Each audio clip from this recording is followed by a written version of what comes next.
आज मैं लेकर आई हूँ आपके लिए एक बहुत ही प्यारी कहानी। ये कहानी आपको ये सिखाती है कि आपको आपस में कभी लड़ना झगड़ना नहीं चाहिए।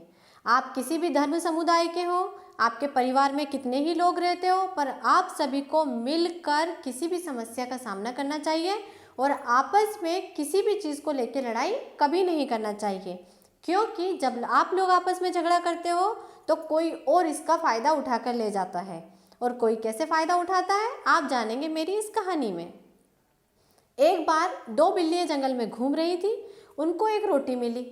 जब उनको रोटी मिली तो वो दोनों आपस में इस रोटी के लिए लड़ने लगी।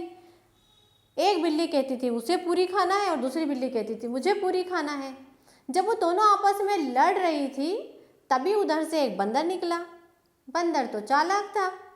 बंदर ने देखा कि दोनों बिल्लियाँ आपस में लड़ाई कर रही है।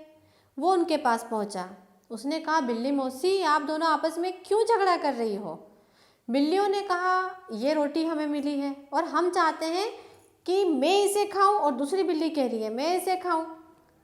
बंदर समझ गया कि इन दोनों की आपस की लड़ाई हो रही है और इसका फ़ायदा वो चालाक बंदर किस तरह से उठा लेगा।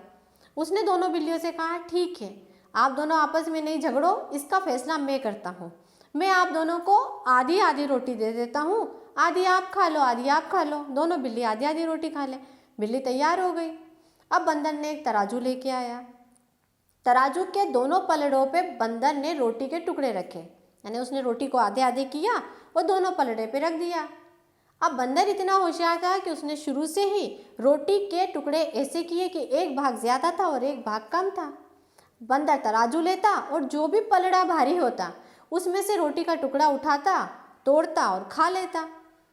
अब दूसरा वाला रोटी का पलड़ा भारी लगता।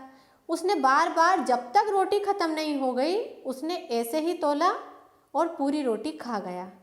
अब बिल्लियों के लिए तो कुछ नहीं बचा। बंदर ने अपनी रोटी खाई और वो वहाँ से चला गया। बिल्लियाँ उसका मुंह देखती रह गई। बाद में दोनों पछताने लगी। अगर वो दोनों आपस में मिलके रोटी बांट लेती तो बंदर अपना फ़ायदा उठा के नहीं जाता। इसलिए बच्चों, कभी भी आपस में नहीं झगड़ा करो, क्योंकि इसका फ़ायदा तीसरा उठा लेता है।